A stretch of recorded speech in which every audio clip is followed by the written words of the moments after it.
I don't think we're going to necessarily ask for a declaration of war. I think we're just going to kill people that are bringing drugs into our country. The FBI agents exited the SBA offices holding on tight to 2 boxes filled with undisclosed objects as they headed directly into their field offices at Federal Plaza. Get it open! Get it open! Come on, just hook up! Police! The FBI just dropped a brutal hammer on the Los Angeles Police Department, uncovering a nightmare no one saw coming.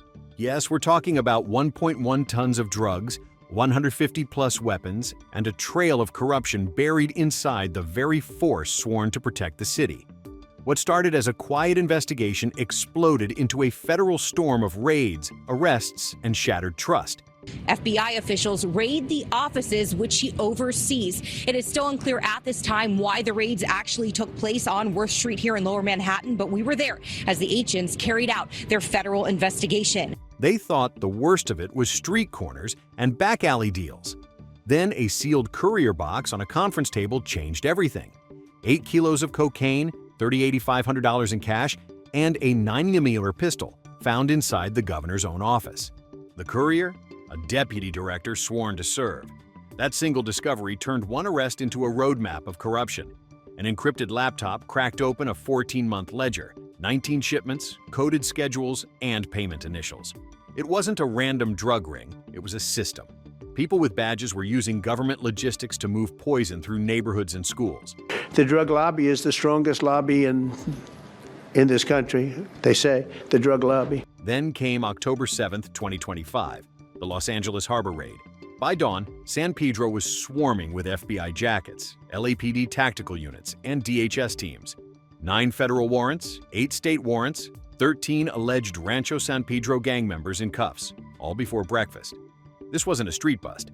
It was the climax of a federal chess game that had been running quietly for years. The FBI raid is connected to an ongoing investigation. Federal RICO charges hit the table. That meant the government wasn't just going after dealers, they were dismantling an entire enterprise. Under RICO, if you're part of the operation, selling, laundering, driving, you're part of the conspiracy. Everyone goes down together. It's like everyone's grounded, except instead of losing your phone, you lose your freedom. Those headline numbers, 1.1 tons of drugs, 150-plus weapons, sounded cinematic and maybe a little exaggerated. Official records confirm major seizures, but stay cautious on totals. Still, the reality is staggering. Crates of narcotics, caches of firearms, encrypted ledgers, and evidence of a vast, organized pipeline hidden inside legitimate commerce. A little more. Okay, good, you're good, you're good. We're good. Step back, step back forward. The real genius and horror was how they hid it. The harbor, built for trade and jobs, became a smuggler's paradise. Cargo containers that usually carried electronics or produce now carried brick-wrapped cocaine. The same cranes unloading holiday shipments were unknowingly unloading chaos. Let this be a lesson for those sworn to serve the public that if you're a good law enforcement officer, the FBI will always stand with you. Across the country, Massachusetts was burning the same night. While Los Angeles Harbor was crawling with agents and choppers, another operation hit the East Coast like a shockwave. Packages were moving during government business hours, through state mailrooms, past clerks in crisp shirts, hidden in municipal warehouses that smelled of paper and old paint. Drugs disguised as office shipments, delivered right under the state seal. It was betrayal hiding in plain sight, a government supply chain, turned into a cartel pipeline. 2 brothers within the Lordsburg Police Department are suspected of defrauding the federal government. Investigators say they submitted bogus timesheets to receive grant payments as part of Operation Stone Garden. Meanwhile, in LA, the same trick was running on an industrial scale. Cold storage depots and shipping trucks hiding narcotics among pallets of frozen food and crates of construction materials. Systems meant to feed and build the public were turned into weapons against it. The machinery of daily life, mailrooms, warehouses, trucking routes, became the arteries of poison. Because of this, the FBI decided to raid the premises through the warrant to ensure they got everything they needed in the investigation. Follow the cash, and the story gets uglier. Investigators didn't just find drugs, they found ledgers, and ledgers don't lie. They traced profits flowing into private casinos, shell corporations in Delaware and Puerto Rico, and a nonprofit that claimed to raise millions for youth outreach. On paper, it looked saintly. In reality, it was laundering blood money. One example froze investigators in disbelief. $11.3 million in donations quietly funneled into campaign contributions, consulting contracts, and speaking fees. Think about that for a second. Bake sales and charity drives funding political influence. Parents organizing pancake breakfasts, believing they were helping kids, when, in truth, their money was buying access at five-star resorts. A volunteer summed it up in one line that cut through all the legal jargon. We thought we were feeding kids. Turns out, we were feeding corruption. While details of the probe remained under wraps, an FBI spokeswoman confirmed to New York Daily News that the agency was carrying out a law enforcement action in connection with an ongoing investigation into the SBA. This wasn't movie-style laundering. No duffel bags buried in deserts, no shady motel drop-offs. It was the accountants and paperwork, clean suits, polite smiles in boardrooms. It was the kind of corruption that wears a tie, not a mask. That's why it worked so well. It didn't look criminal, it looked respectable. The perfect camouflage.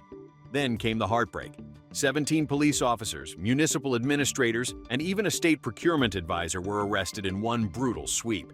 These weren't faceless crooks from some mugshot gallery. These were familiar names, familiar faces.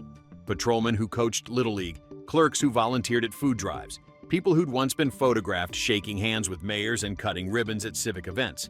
When they were led away in handcuffs, it wasn't just scandal, it was moral whiplash. But starting today, the United States will no longer subsidize the health care of foreign countries, which is what we were doing. We're subsidizing others' health care. Countries where they paid a small fraction of what for the same drug. And then came the moment that broke the internet. An elderly man standing outside a precinct, clutching the folded American flag he'd once donated to honor fallen officers. That grief turned personal fast. In Massachusetts, a father held up a framed photo of his 22-year-old son, killed by a fentanyl-laced pill traced back to the same distribution network. Operationally, the raids were surgical. 14 targets in Massachusetts, all hit in 14 minutes. Lowell Auto Shop, Springfield Warehouse, Worcester Garage, flashbangs, helicopters, the roar of engines, agents shouting commands over radio static. It was precision chaos. In San Pedro, the choreography was just as tight. Federal and local teams breaching homes and storage facilities in perfect sequence, clearing one site as another went down. Every move was rehearsed, every second mattered. On an FBI raid of a New York Police Department headquarters that happened just yesterday. But the real work didn't happen in the chaos. It happened after. In the sterile silence of the Federal Analysis Center in Boston, investigators sat at long rows of computers, cloning hard drives, decrypting files, matching payment logs to delivery routes. They turned fragments, spreadsheets, text messages, scanned receipts into a single prosecutable story. Each decrypted note was a new thread, each wire transfer a confession. That's the hidden power of RICO, the federal law that lets prosecutors stitch together isolated crimes into one criminal enterprise. It turns scattered offenses into a system, and then rips that system apart. This is law enforcement on law enforcement. How likely is that to happen unless there is truly a guilty verdict coming out of the back end of this? And beneath all the headlines, all the courtroom jargon, there's one brutal truth. The empire was never strong. It looked massive. $220 million a year in estimated profits, hundreds of guns, tons of product. But in reality, it was fragile. It depended on a handful of people. A mailroom handler, a procurement official, a cold storage supervisor, a few mid-level managers. Take them out, and the whole operation collapses overnight. That's exactly what happened. One encrypted laptop cracked open, one corrupted official caught on tape, and the entire network fell like a house of cards. Although we do know that it's connected to an investigation by the FBI, as well as the Public Corruption Unit in the US Attorney's Office in Manhattan. That's according to 2 different sources. Once the raids ended, the bureaucratic panic began. The governor announced an integrity review task force. Badges were suspended, procurement contracts frozen, and entire departments ordered under audit.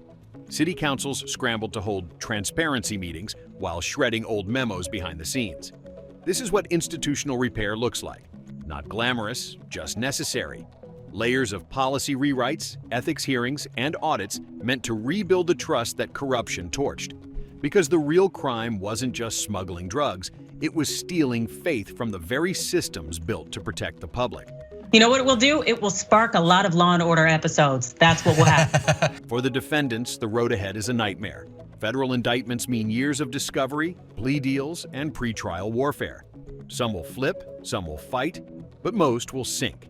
Add in asset forfeiture, and everything they owned, homes, cars, fake charities, goes under the government hammer. RICO doesn't just take your freedom, it takes the illusion that you were ever legitimate. And this isn't stopping in the courtroom. The civil ripple effects are rewriting city procedures across multiple states.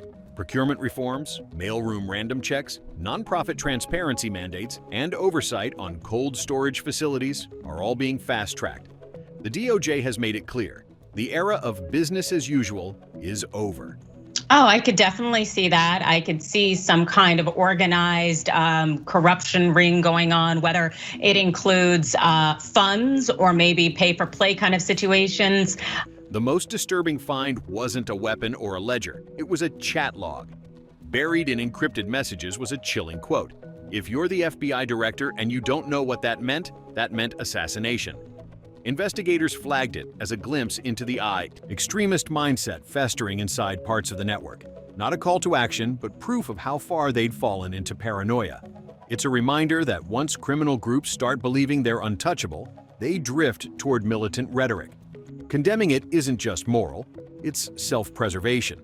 Such a poorly written and poorly conceived idea, or it may have been done, for 2007 may have been appropriate.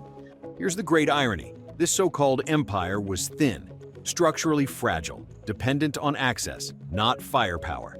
One laptop cracked, one insider flipped, and the entire thing unraveled. That's why these networks cling to legitimacy, embedding inside government, nonprofits, and civic programs. They don't need violence when they have access. Paychecks are quieter than bullets. In small towns and city halls alike, civic pride became a disguise. Youth centers, charity drives, donated flags, all used as shields. A mayor in tears said, "We thought we were raising future leaders. Turns out they were using our pride as cover." That's psychological warfare, not with bombs, but with trust. The real damage isn't physical, it's emotional. Once civic faith erodes, rebuilding it takes generations. So, what does this all mean for ordinary people watching the chaos unfold? It's not a call for paranoia or backyard detective work. It's a wake-up call for accountability. Safety isn't just locks and alarms anymore, it's paying attention to patterns. If a nonprofit suddenly gets rich, a warehouse stays under renovation for months, or local campaign donations spike from nowhere. Ask questions.